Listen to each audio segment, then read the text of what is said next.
우리 서두에 예지 날로 소녀 티가 완연하게 나는 아주 자리가 머리도 이쁘게 자리를 잡혀가는 우리 예지부터 할렐루야 샬롬 하고 이쁘게 인사합니다. 할렐루야 샬롬 샬롬 샬롬 샬롬 샬롬 샬롬 샬롬. 하나님 사랑합니다. 여러분 주 안에서 사랑합니다. 우리 사무엘이 수고를 많이 했어요. 오늘 여러 가지로. 그래서 제가 사탕을 줬는데 사탕은 이웃들과 함께 나눠 먹어요. 알았죠? 재밌는 얘기를 자꾸 예화를 많이 해달라고 우리 유년부 시간에 제가 혹시 뭔가 건의사항 있으면 일대 우리 사무엘이 계속 거듭거듭 재밌는 얘기 자꾸 얘기를 해요. 얘기 듣다리가 제가 많지가 못한데 오늘은 마침 그리스의 신화 얘기가 잠깐 있어서 일부러 우리 사무엘 생각이 나서 사실은 이거 우리 수요일 날은 뭐예요? 성경 강해로 가는 거기 때문에 특별히 그런 군더더기 별로 없이 그냥 쭉 말씀 안에 있는 내용을 여러분에게 진실하게 전하려고 노력을 하는데 오늘은 그리스의 신화 보따리 하나 여러분들에게 풀어놓습니다. 대장장이 프로미시우스가 인간을 빚으면서 각자의 목에 2개의 주머니를 만들어서 내달았어요. 근데 보따리 하나는 다른 사람들의 결점을 가득 채워넣는 보따리, 또 하나는 자신의 결점으로 가득 채운데 이 목에다 매다는데 하나는 앞으로 하나는 뒤로 만들어 놓은 거예요. 앞에는 누구 보따리? 남의 결점 보따리. 뒤에는 누구 보따리? 내 결점 보따리. 그래서 이 프로마시오스가 만들어 놓은 보따리를 앞에다 놓고 복을 천 사람은 계속 네가 그렇지, 네가 어떻지, 너 잘못했지, 너 밉지, 너 못생겼지, 너 어째 그렇게 생겼냐, 아이고 저것 좀 봐라, 그리고 막 흉을 보는 거죠. 그리고 자꾸 흉을 보고 얘기를 해요. 근데 뒤에 매달리는 자기 보따리에는 뭐가 있어요? 내 결점이 있는 거죠. 내 결점이. 그걸 본인은 모르는 거예요. 자, 그런 것처럼 무슨 얘기냐? 누구나 사람을 보는 관점에 따라서 뭔가 달라질 수 있다는 거 맞죠? 여러분들 보는 관점에 따라서 상대적으로 나는 내가 보기에는 저 사람 참 잘못했어요. 근데 그 사람도 또 그 사람 나름대로의 얘기를 들어보면 그럴 수밖에 없었던, 또 그럴 법도 한 그 사람 입장에서는 그럴 수가 있다라는 거죠. 오늘 본문에 죽은 나사로가 예수님에 의해서 살아났어요. 어디에다가? 여물에서 다 묻었는데 무덤에다 갖다 묻고 돌로 탁 막아놨는데 예수님이 가가지고 돌을 굴려라, 나사로야 나오너라 했더니 어떻게 됐어요? 나사로가 숲 그 앞에 그 둘둘 만 채로 이 거즈 같은 걸 탁 마른 채로 나왔어요. 풀어놓아서 다니게 하라 했잖아요. 사람들이 그것을 다 봤죠. 얼마나 놀랐을까요? 우리 같으면 어땠을까요? 말도 안 되는 일인데 정말로 기적으로 예수라는 사람이 하나님의 아들이래요. 왜 그렇게 해서 살려놨어? 그런데 그것으로 인해서 어떻게 돼요? 예수님은? 여러분들 아시죠? 내용이 어떻게 돼요? 그를 그렇게 해서 나사로를 살린 일로 인해서 예수님은 어떻게 되세요? 여러분들 십자가에 지게 돼요. 사람 살려주는데 왜 죽어야 해요? 그죠? 생각들은 이거는 말이 안 되는 얘기인데 지금 여기 본문이 그 얘기들을 하고 있는 거예요. 오늘 제가 시험을 봤어요. 교리사 시험을 보는데 거기에 유대인들의 세 관점에 대해서 쓰시오. 아이고 난 아무리 본문을 찾아봐도 모르겠고 프린트를 들여다봐도 모르겠고 애따 모르겠다 그러고 이 얘기를 썼어요. 맞았을지 틀렸을지는 모르겠고 그냥 감동대로 이건 생각이 나거든요. 오늘 정리를 오전에 했기 때문에. 그래서 여기 본문을 뒷말미 부분을 47절부터인가요? 47절부터 53절까지 성경은 있잖아요. 그래서 죽이려고 모의하니라. 여기에 바리새인 제사장 유대인들 나오잖아요. 그래서 세 사람의 종류의 관점. 그래서 속으로 아이고 하나님 감사합니다. 왜냐하면 제가 너무 기억력이 없어서 어제 것도 몰라요. 오늘 새벽에 설교 제목이 참 여기 나가죠. 근데 뭐 사실인걸요. 이 제목이 뭐더라? 장은 알아요. 오늘 시편 55편을 했지, 54편을 했지. 그거는 알겠는데 엊그저께 주일날 내가 몇 장을 했더라 생각해봐야 돼요. 기억은 나네요. 지금 기억을 하니까. 하여튼 제가 그게 기억이 까매요. 공부를 이틀을 그냥 눈을 그동안 못한 거를 막 해가지고 시험을 보려고 아무리 그 교환을 들여다보고 열심히 해도 시험 보려고 탁 앉으면 깜깜해져요. 이래요. 여러분들 젊으셨을 때 열심히 공부하시기 바랍니다. 그러니까 남보다 10배쯤 더 해도 그죠? 이게 기적이죠. 제가 장학금을 탈 수 있다라는 거는 이건 기적이에요. 근데 거기에 우리 사무엘이 한몫을 하죠. 항상. 오늘은 성적이 별로 안 좋았어요. 애가 좀 자야 되는데 잠을 안 자고 늦게 워드를 치려고 하니까 좀 힘들었을 거예요. 오늘 본문 우리 47, 8점 제가 그 얘기하려고 하다가 옆으로 갔네요. 오늘 이 말씀을 그냥 제가 칠 수밖에 없었어요. 47, 8절의 말씀 우리 한번 같이 읽습니다. 졸려올 때 여러분들 성경을 어차피 왔잖아요. 맞아야 할매 뭐 내가 싹 즐겁고 기뻐서 오지 않았더라도 우리 열심히 자꾸 참여하고 있다 보면은 좀 피곤한 것도 잠깐 잊어버릴 수 있죠. 우리 함께 합동합니다. 이에 대제사장들과 바리새인들이 공회를 모으고 이르되 이 사람이 많은 표적을 행하니 우리가 어떻게 하겠느냐. 48절이죠. 만일 이를 그대로 두면 모든 사람이 그를 믿을 것이요 그리고 로마인들이 와서 우리 땅과 민족을 빼앗아 가리니. 그렇게 얘기하죠. 그 중에 한 사람 그 해 대제사장인 가야바가 그들에게 말하되 니네들 아무것도 이 가야바가 신령한 사람인 것 같아요. 왜냐하면요 여기 무슨 얘기를 하고 있어요. 제가 여기를 썼어요.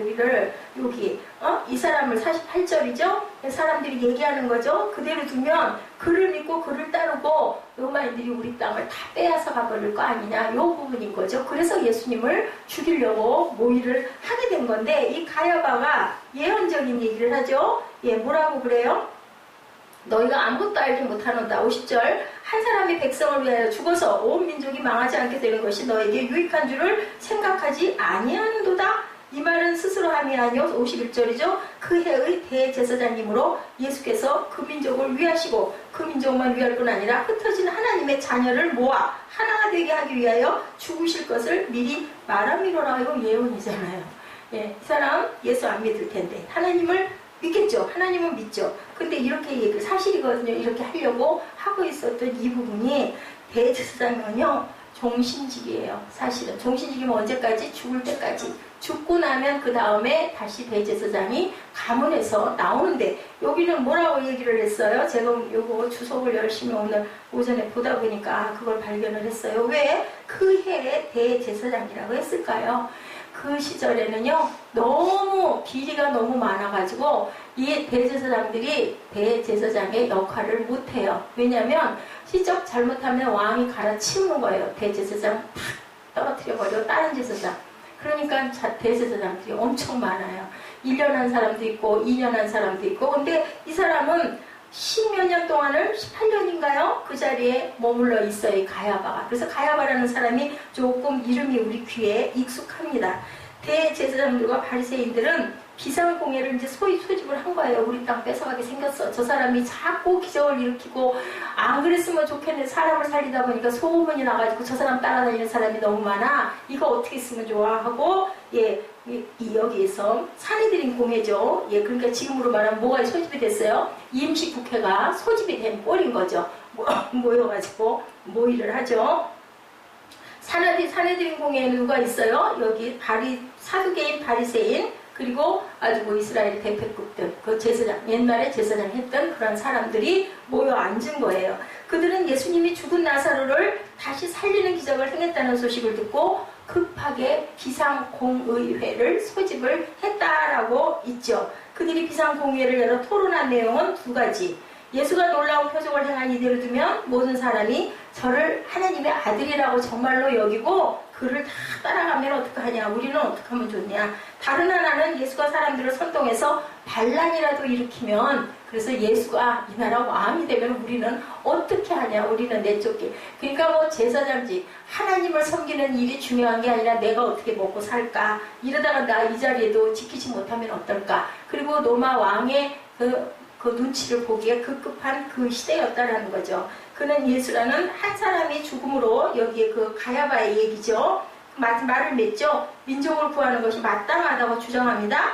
그리고 예수님을 죽이기로. 예수를 그러니까 죽여야 된다인 거죠. 그럴 수 있으니까. 맞는 말을 했는데 그렇기 때문에 우리는 아까 얘기했죠. 주머니가 앞에 달리고 뒤에 달리고 보기에 따라서 어떤 관점과 시점으로 보느냐에 따라서 이 상황 자체가 엄청난 변화를 사람을 살렸는데 그 살림으로 인하여 우리가 불리해지니까 그 사람 죽여야 돼. 그 사람 추방해야 돼.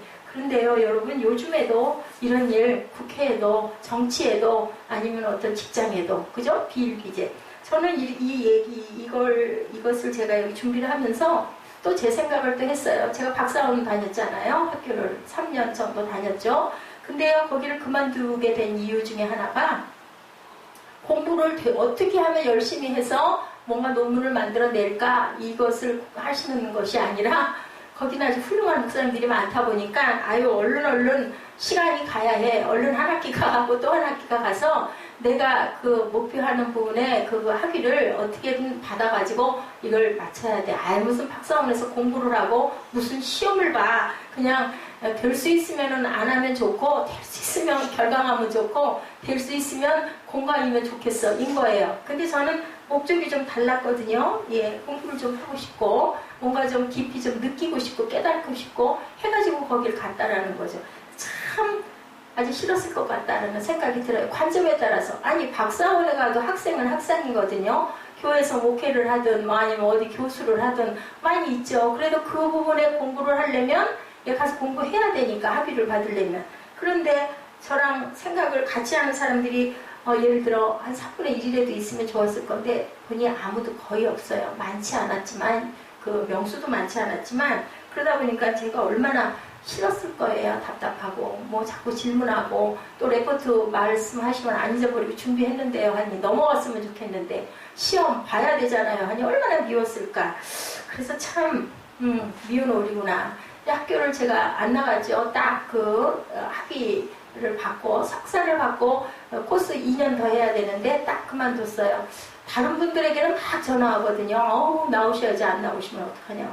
저한테는 전화가 없더라고요. 그래서 내가 미운 오리가 맞구나. 그런 생각을 했어요. 여기 예수님도 마찬가지예요.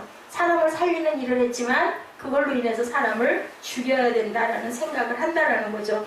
겉으로 보면 산에들인 공회가 이스라엘 백성과 민족을 위해서 그 상황을 건지는 것 같이 보이지만 사실은 그게 아니죠. 우리 내용 그냥 딱 읽어보면 알지 않겠어요? 그때 그 시대를 우리가 알기 때문에 대다수의 사람이 사두개인이었고 소수의 사람이 바리새인. 사두개인은 예수님 당시에 제사장들, 그들은 다윗의 시대 제사장이었던 사독의 후예여서 사두개라는 이름이 붙었어요. 사독의 후예였기 때문에 사두개라는 이름이 붙었고, 그들은 성전을 장악하고 많은 인권을 챙기 누리는 사람이었다.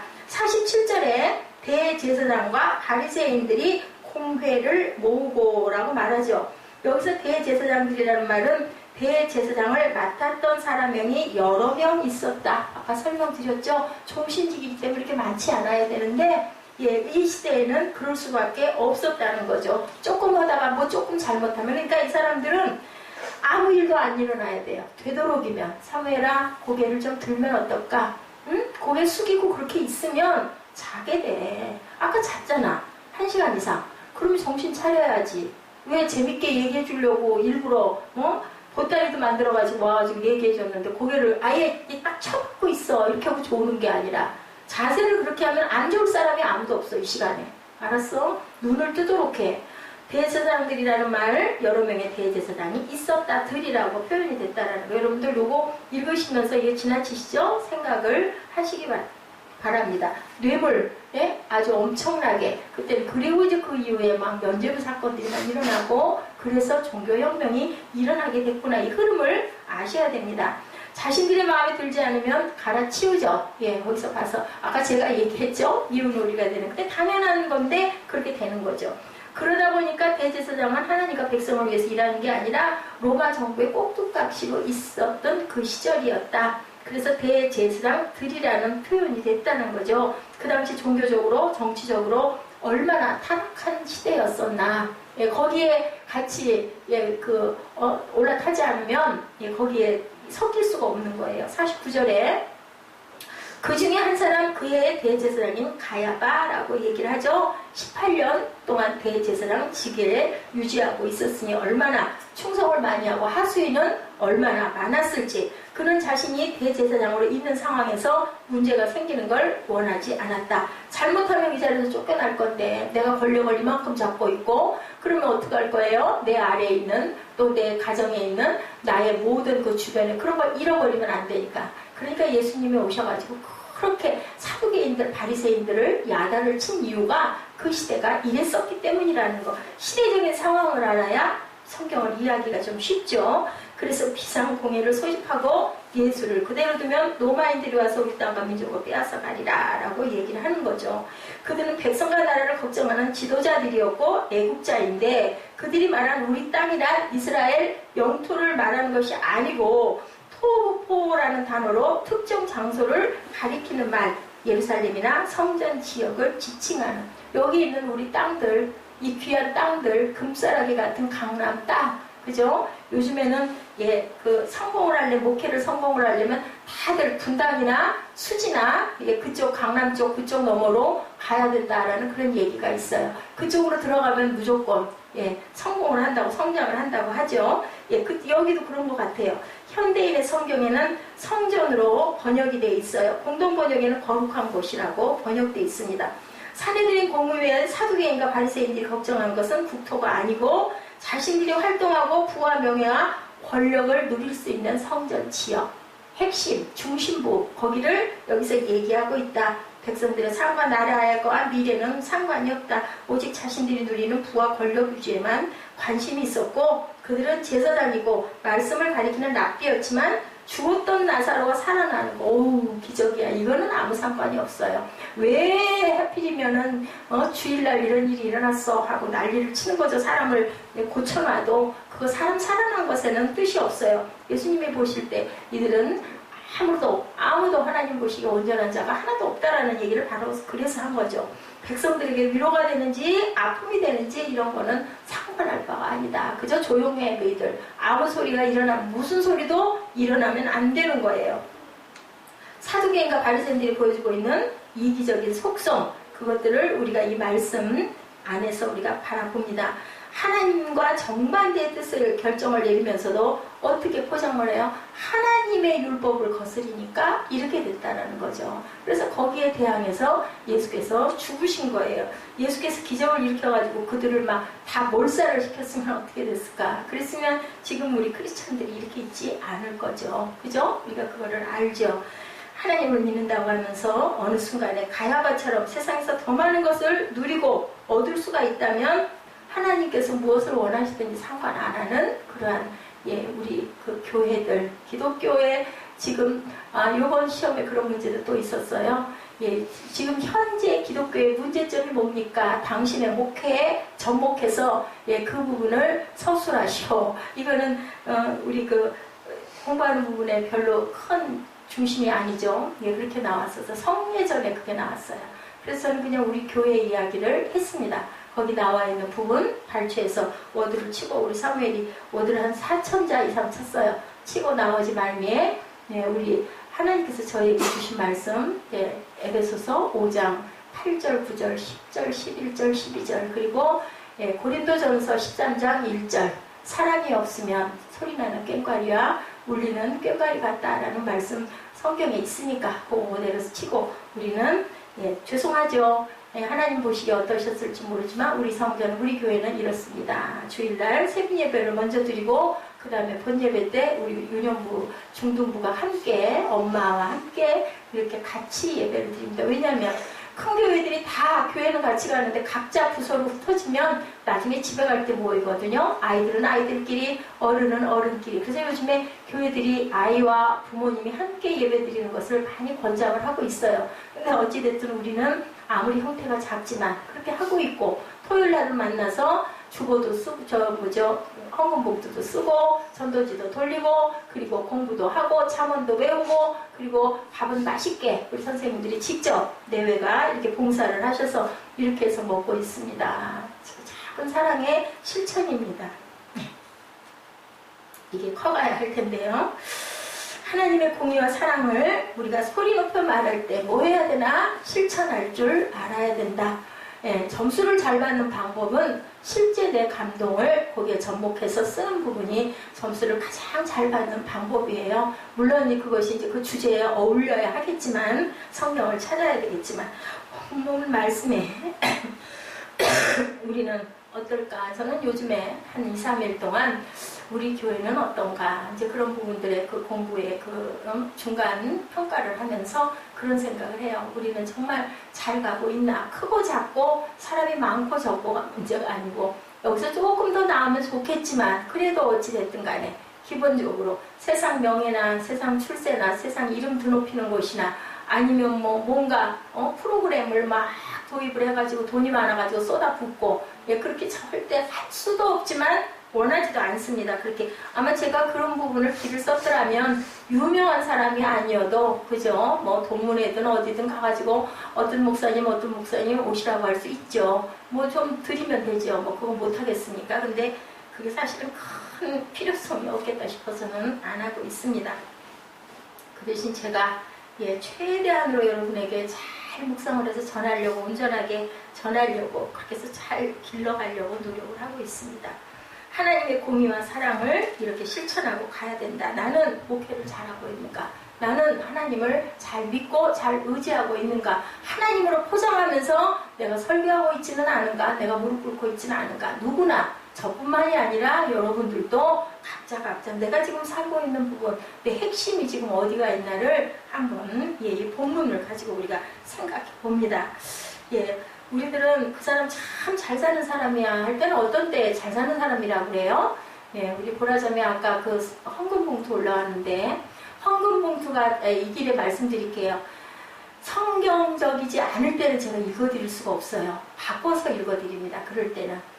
돈 많고 잘생긴 남자 주세요. 그건 제가 여기서 기도를 해줄 수가 없어요. 그 대신 물질적인 어려움이 있는 부분은 구하라 주실 것이요 했으니까. 근데요, 물질 갖고 구하지 말라고 해서 성경에 여러분들 보세요. 그럼 뭔가 어렵고 힘들고 죽겠는데 달라 해야 되잖아. 그렇지만 하늘의 뜻이 땅에서 이루어지게 해주옵소서 하고 기도하면 하나님 우리 필요를 다 아신다라는 거죠.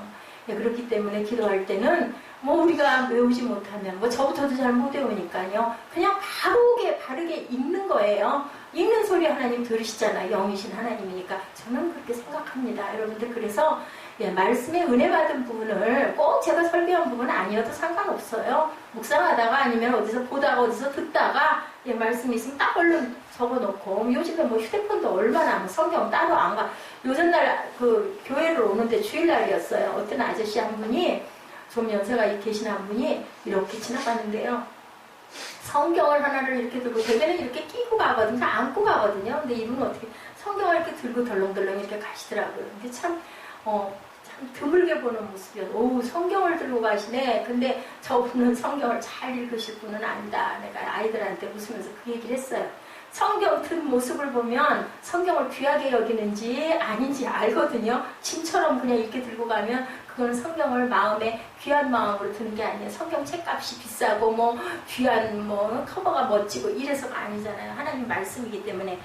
우리 원로 목사님들은 보면요, 성경 책이 너덜너덜 아주 표지부터 속장까지 아주 그렇게 생긴 그런 성경 갖고 다니시는 훌륭한 목사님들이 많아요. 초기에 자기가 성경을 보기 시작했다가 50년을 본 성경, 이거 2줄로 돼가지고 길게 된 옛날 글씨책, 이런 성경도 갖고 다니셔요. 물론 성경 많으시죠. 근데 강단에 올라오실 때는 그게 뭐예요? 하나님과의 교통한 내 사랑하는 보물과 같은 하나님 말씀, 하나님 자체로 느껴지는 거죠, 마음에. 이렇기 때문에 그만큼 성경을 귀하게 여긴다라는 거죠. 근데 요즘에는 어때요? 저 사람 잘 살아? 못 살아? 그러면 어떤 걸 두고 얘기해요? 돈이 많아? 없어? 이 얘기를 하잖아요. 근데 그게 과연 잘 사는 것이냐라는 걸 우리는, 특히 크리스찬들은 깊이 한번 생각을 해봐야 된다라는 거죠. 형 아우하는 사이에 원수지간 되죠. 죄를 짓고 사람 죽이고 부모도 죽이고 뭐 때문에? 돈 때문에.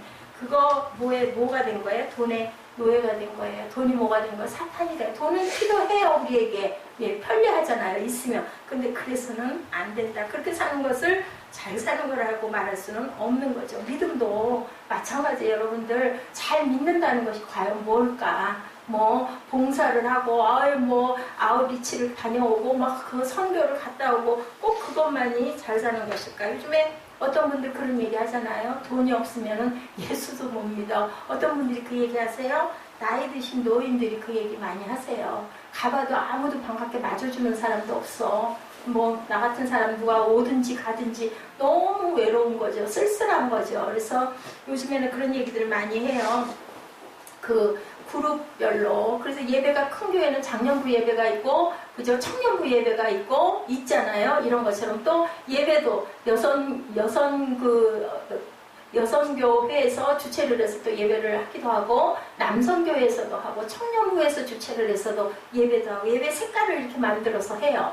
그러면은 연세 드신 그 신부, 노인분들을 위한 그런 예배가 따로 있거나, 교회가 따로 있어야 되겠다라는 얘기들도 많이 합니다. 왜냐하면, 가가지고 그죠 힘없고 주머니 얇은 사람들이 사람으로 큰 교회일수록 아무도 아프다고 그래도 길을 모른다고 그래도 이런 부분이 부족하다라는 거죠. 그래서 목회를 잘하는 사람이냐 아니냐 참 어려운 부분이에요. 제가 요즘에 새록새록 느끼지만 만약에 그죠 한 10몇 가구 정도 되면 이거 대단하겠다. 그 바람들을 어떻게 그걸 다 재울까.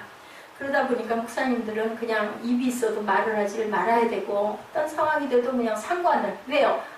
밑에 계신 전도사님들이 그 부분을 또 다 다스리기 때문에 그런 경우에는 제가 혈기 내거나 얼굴 빨개질 일이 없는데 저 같은 경우에는 그런 부분들이 2중 3중으로 얽혀있기 때문에 참 어려움이 많구나라는 생각을 많이 합니다. 근데 십자가에 죽었으니까 할 말이 없어야 되는데 아직도 살아있어가지고 아프기도 하고 억울하기도 하고 좀 마음이 상하기도 하고 상처가 나기도 하고 그래요. 그래서 참 목회를 잘한다는 게 어렵구나. 제가 정말 몇 년 되지도 않았는데 그런 생각이 납니다.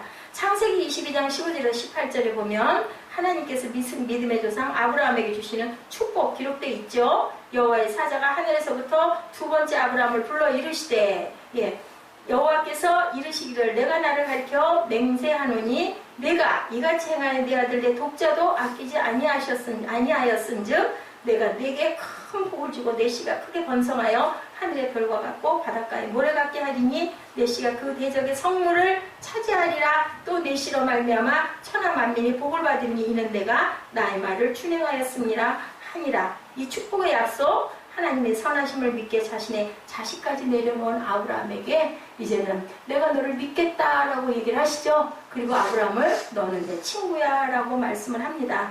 그때부터 아브라함이라는 이름이 아브라함이 됐어요. 열국의 아버지가 돼요. 우리가 이름을 받잖아요. 받는데 그 이름대로 되기에는 그만큼 시간이 걸리고 믿음이 쌓이고 그릇이 닦이고 세월이 가고 만들어져야 된다. 사람마다 다르죠. 예수님의 세 가지 명령. 예수께서는 죽은 나사로를 살리셨어요. 그죠? 우리가 계속 이렇게 왔기 때문에 알아요. 예수님의 말씀으로 3일 동안 죽어있던 시신이 벌떡 일어났어요. 나사로가 살아날 수 있었던 것은 세 가지 명령을 하셨기 때문이라는 거 여러분들 생각해 보셨습니까? 나사로의 무덤에 도착해서 처음에 뭐 했어요? 무덤을 막고 있는 돌을 어떻게 해라? 옮겨라 라고 얘기하시죠? 명령하시죠? 하나님께서 기적을 일으키실 때 언제나 장애물을 제거하죠. 예수께서 나사로의 무덤에서 기적을 베푸시려고 할 때 돌문이 막혀 있으니까 예수님이 돌문이 막혀 있어도 그거 뻥 뚫고 나사로야 나와라 하면은 왕 하고 지진이 나면서 무덤이 펑 하고 돌이 깨져서 무너지면서 속에서 나사로가 일어나서 저벅저벅 올 수도 있어요. 근데 예수님은 그렇게 하지 않으세요. 여기서도 보면 예수님께서는 규칙이 있고 순서가 있고 절차가 있다는 걸 우리가 알 수 있죠. 오병이어의 기적을 일으킬 때도 그냥 얼마든지 그죠? 12가지가 넘칠 정도로 먹을 것들이 넘치게 뻥 하고 나타날 수가 있는데 뭔가를 가져오라고 그러잖아요. 누구 손으로? 너희들의 손으로. 그거를 내놨을 때 믿음으로 내놨을 때 축사하시고 떼주니까 남은 게 12바구니가 될 정도로 떼도 한없이 나왔다는 거예요. 돌문 옮겼어요. 그리고 죽은 자가 살아나는 것은 불가능하기 때문에 사람들을 과연 믿었을까? 사람들은 주님의 말씀에 귀를 기울이죠. 자, 기적을 베푸시고 복을 주시기 원하는데 장애물이 있어요. 근데 그 장애물은 우리가 치워야 된다라는 거예요. 그죠? 우리가 열어야 된다라는 거예요. 우리 예배 드릴 때 앞에서 그죠? 찬양하죠. 예, 가끔 모르는 찬양 나와서 아이고 나 힘들어라 할 때도 있기는 하지만 그래도 제가 그것도 기르려고 모르는 것도 보고 할 수 있게 한번 하려고 제가 가끔 틉니다. 실수해서 틀 때도 있지만 일부러 그럴 때도 있어요. 그렇게 해서 내가 마음문을 열어야 돼요. 근데 일단 참여하고자 하는 마음이 없어버리면 딱 포기하고 자려고 해버리면 그때는 마음은 열릴 수가 없어요. 그거는 내가 해야 되는 몫이라는 거죠. 자신이 주님의 축복을 받을 사람이라는 것, 뭐가 중요하다? 자세가 중요하다. 영적인 자세. 긍정적이고 내가 하려고 하는 마음을 가지고 있어야 된다. 그죠? 우리 스타들 보면은 막 너무 아름답잖아요. 너무 휘황찬란하잖아요. 근데 그 뒤에서 연습을 얼마나 많이 했을까? 얼마나 피나는 연습을 했을까? 우리 예지가 바이올린을 한다니까 얘기인데 그 바이올린 소리를 예쁘게 내려면 정말 뭐 턱에 굳은 살이 배기도록 여기 이렇게 대고 하잖아요. 이게 참 힘들다 그래요. 그럴 정도가 딱딱해질 정도로 그 정도로 연습을 많이 해야 된다는 거죠. 발레리나가 그 발이 어때요? 아주 그냥 멍투성이의 굳은 살 투성이가 될 정도로 해야 된다는 거. 두 번째 명령, 큰 소리로 뭐예요? 나사로야 나오너라. 두 번째 명령하시죠. 예수께서 죽음의 권세를 향해서 큰 소리로 호령을 해요. 놀랍게도 정말로 죽었던 나사로가 살아나요. 나와요. 그러니까 예수께서 또 나사로야 나오너라 하고 외쳤을 때 기적이 일어나죠. 그리고 뭐라고 그러세요? 더러운 귀신들아 어둠의 세력들아 물러가라. 모든 저주가 떠나가는 사건이 일어납니다. 왜? 나사로가 뭐 때문에 죽었어요? 병으로 죽었잖아요. 그러니까 그것을 예수님은 어떻게 보세요? 귀신으로 보는 거죠. 사람을 잡아먹는 귀신. 근데 제가 전에 한참 많이 아플 때요. 기도할 때 그 깨달음이 오더라고요. 아, 내가 죽는 것은 사단에게 내가 먹혀서 죽는 거야. 해야 할 일을 놓고 죽는 건 더구나 사단에게 내가 그 점령당해가지고 내가 지는 거야 라는 마음이 들더라고요. 뭐 해야 된다? 예, 우리 마음에 살고자 하는 마음이 있어서 뚫고 나가야 우리는 살아날 수가 있다. 암이 걸렸을 때 나는 죽어 하면 죽어요. 근데 나는 하나님이 절대로 지키실 거야. 난 안 죽어 라고 얘기를 하고 그것보다 큰 뜻을 가지고 일을 할 때 언제 암이 떠나갔는지 그건 뭐 간증으로 너무 많이 일어나는 일. 물론 죽는 사람들이 더 많죠. 그렇지만 개 중에는 의학도 도대체 어떻게 해서 그 암이 다 없어졌어? 뭐 때문에 어떻게 없어졌어?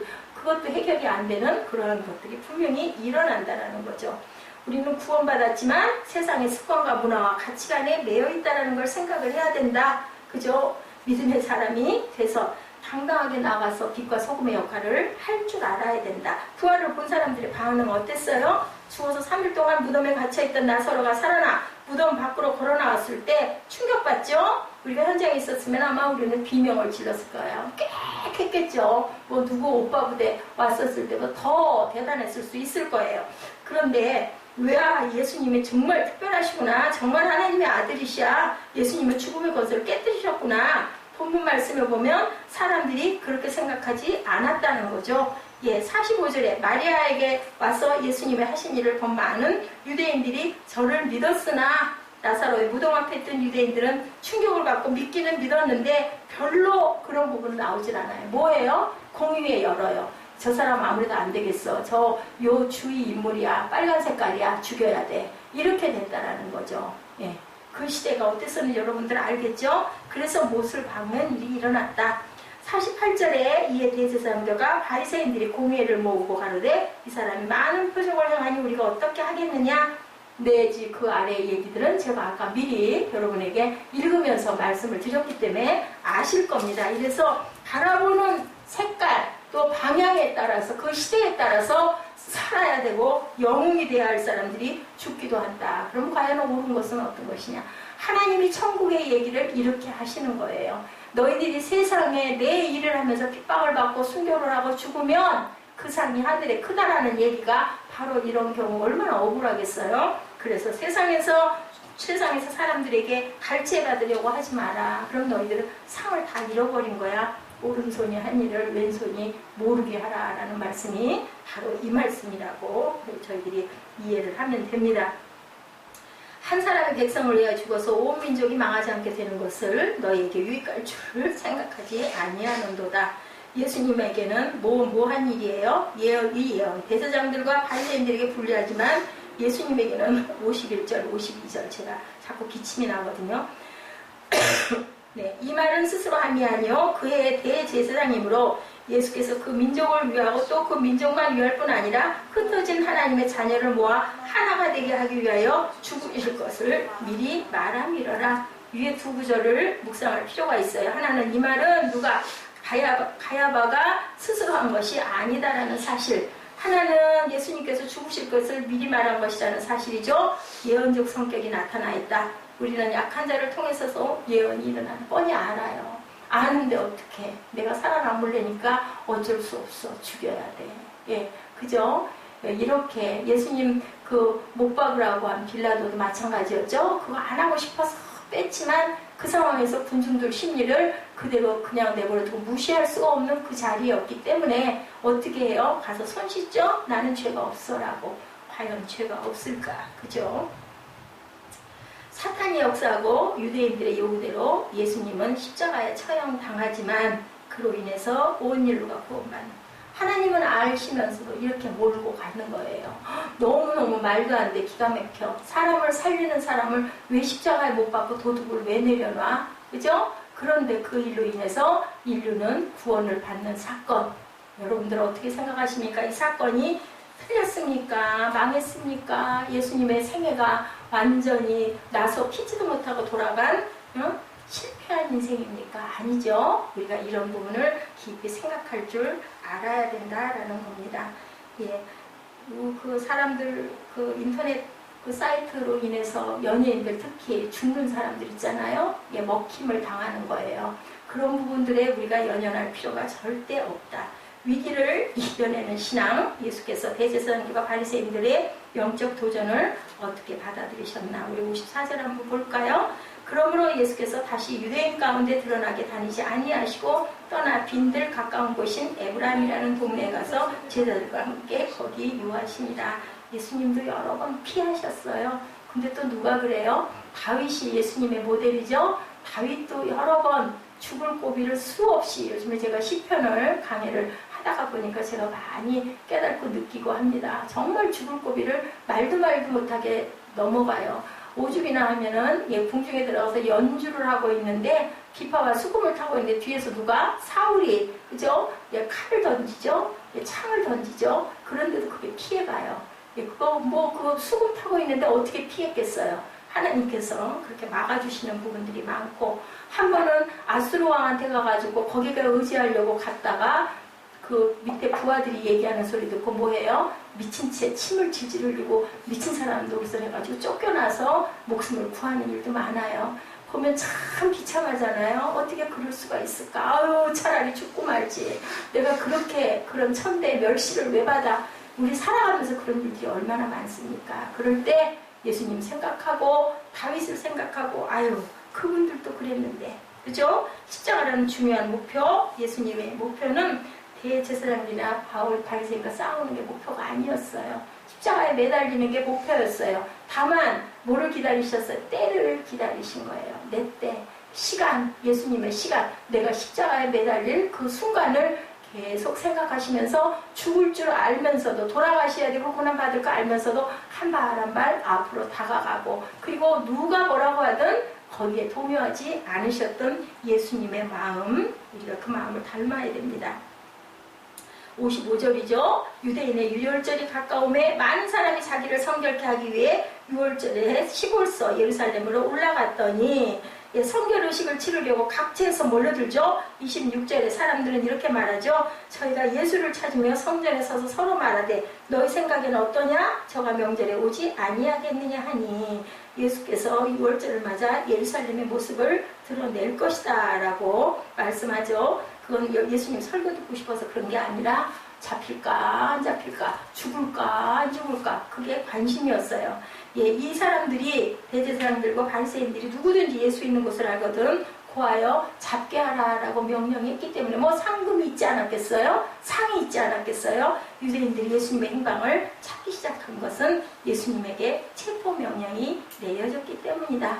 우리는 죽은 나사로를 살리신 예수 그리스도를 죽이려고 음모를 꾸미는 세력들이 있음을 알아야 된다. 지금 우리 주변에도 그죠? 나의 삶 가운데도 그런 일들이 얼마든지 일어날 수 있다라는 거. 예, 그 얘기 여러분들 아시죠? 성경 말씀을 말씀으로만 보면 아무 소용이 없어요. 그 말씀을 나의 접목을 해서 나는 어떻게 할 것인가를 늘 생각을 하고 그 말씀을 내가 받아야 살아계신 생명의 말씀이 돼요. 여러분들 그냥 이거 말씀이시 하고 넘어가시면 안 됩니다. 어떤 설교를 어디서 어떻게 듣든 그 설교의 핵심에 있는 말씀이 내 말씀이야. 내가 그 경우야. 내가 그랬을 때 나는 어떡할까? 예수님은 어쩌셨나? 하나님은 뭐라고 그러셨나? 그 말씀을 붙잡고 여러분들이 살아있는 기도를 하셔야 된다는 거예요.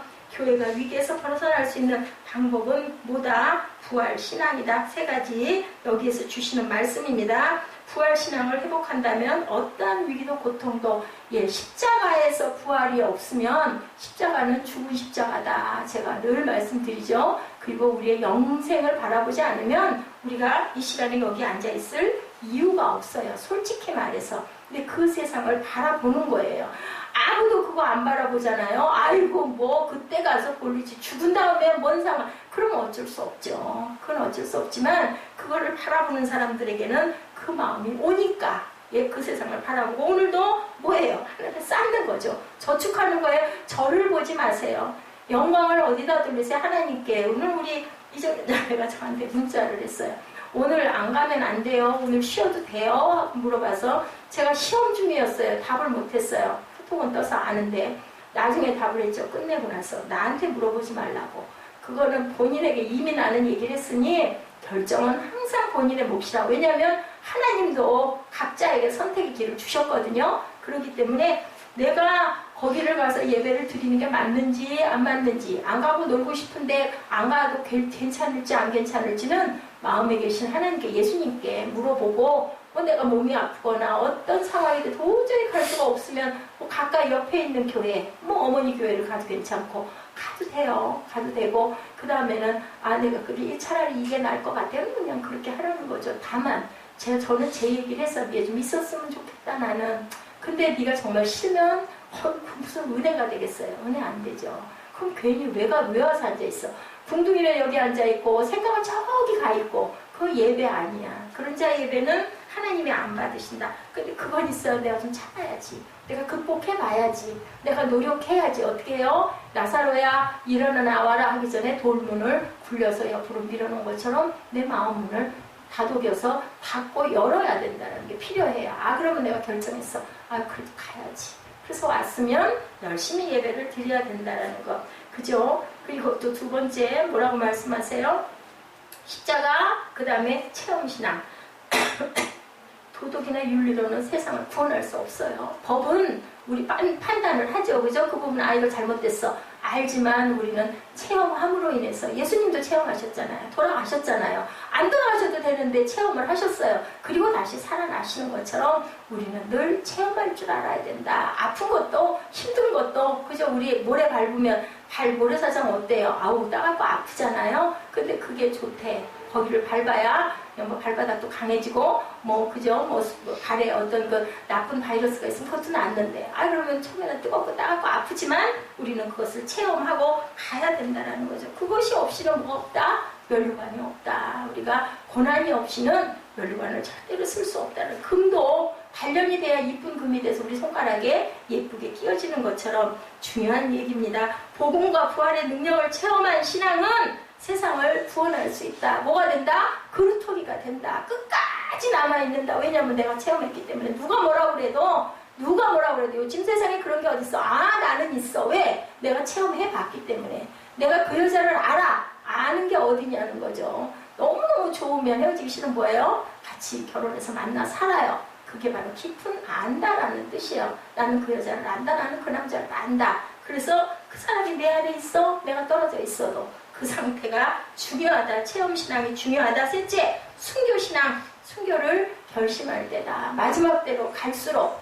예수님이 오셔서 예수님이 다시 오실 때까지의 그 시간은 뭐라고 그래요? 말세. 그렇기 때문에 우리는 언제 어디서든지 내가 죽을 각오와 결심을 하고 있어야 된다. 성도라는 의미가 바로 그저 증인이에요. 증인은 뭐예요? 내가 죽어도 좋은 거예요. 나는 죽어도 좋다. 나는 이미 내 몸에 스티그마, 자죽이 나 있어. 무슨 자국? 십자가에 자죽이 나 있다. 그렇기 때문에 나는 그렇게 살다가 죽을 거야. 세상에 있든 천국에 있든 나는 죽어도 죽는 거 아니야. 물론 좀 무섭지만, 그죠? 우리가 몸을 입고 있기 때문에 아픈 것도 알고 무섭지만 딱 그거 넘었을 거야 라는 결심을 하고 가야 된다.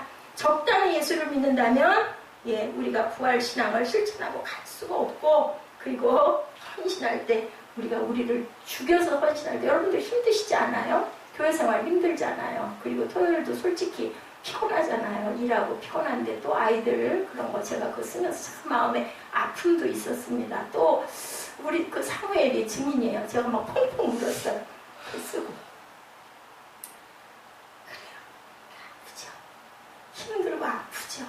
그거를 통해서 또 우리는 이렇게 고백할 수 있고, 그것을 하나님은 받으시고, 여러분이 생각할 때는 아무것도 변한 것도 없고 이게 도대체 뭔 일을 하는 건가 있지만, 그죠? 제 마음에 이런 뜨거움이 올라오고 감동이 오는 것은 내가 그것을 해냈기 때문에, 그걸 보는 시선은 매일 뭐 주일마다 뭐 그거 별거야 인데, 이게 간증이 될 때니까 대단한 마음의 감동이라고 눈물이 온다는 건 하나님이 보고 계신다는 것을 여러분들이 알아야 된다. 그래서 나는 뭐라고 그래? 바울이 매일매일 죽노라라고 하죠. 매일매일 왜 죽어? 살아야지. 근데 그게 바로 사는 방법이다. 예수님이 뭐라고 그러세요? 네 생명을 네가 죽으려고 하면 너는 살리라라고 말씀하세요. 내가 거기서 어떻게든지 모면에서 살아날 거야. 그러면 결국은 그 생명은 그때는 산 것 같을지 모르지만 죽은 생명이라는 거. 나사로의 부활을 통해서 우리는 어떻게 해요? 내가 일단 첫째로 행동할 줄 알아야 된다. 두 번째로는 내가 경험하고 체험해야 된다. 그리고 내가 죽을까봐도 할 줄 알아야 된다는 것을 오늘 본문을 통해서 여러분들 깊이 생각하시고, 세상에 어떻든 말든 나는 절대로 그렇게 남들과 똑같은 삶을 살지 않을 거야 라는 굳은 결심을 하고 가시는 저와 여러분 되시기를 주님의 이름으로 축복합니다. 우리 기도하시겠습니다. 죽은 나사로가 살아난 것처럼 우리 안에 부활신앙이 있게 하여 주옵소서. 머리로 이성으로가 아닌 성령을 체험하는 신앙을 갖게 하시고 순교신앙을 갖게 하여 주옵소서. 내 욕심을 중심으로 움켜잡으면서 오는 게 아니라 하나님께서 주신다는 것을 알고 진정으로 잘 살아내는 그러한 생명들이 되게 하여 주옵소서. 절대로 뒤돌아서거나 주저앉는 신앙들 되지 않게 하여 주옵소서. 지금은 우리 주 예수 그리스도의 은혜와 아버지 하나님의 크신 사랑하심과 성령의 충만케 교통하심이 이 자리에 우리가 부활신앙을 실천하고 나아가기를 원하는, 체험하고 나아가기를 원하는, 내 생명도 내 생명이 아니고 이제는 내가 사는 것이 아니라 내 안에 그리스도께서 사신다라는 그 마음을 품고 그 길로 달려가기를 원하는 하나님의 사랑하는 자녀들, 그리고 제자들, 그리고 교회 위에 또한 최종 위에 지금부터 영원토록 함께 계실지어다. 아멘.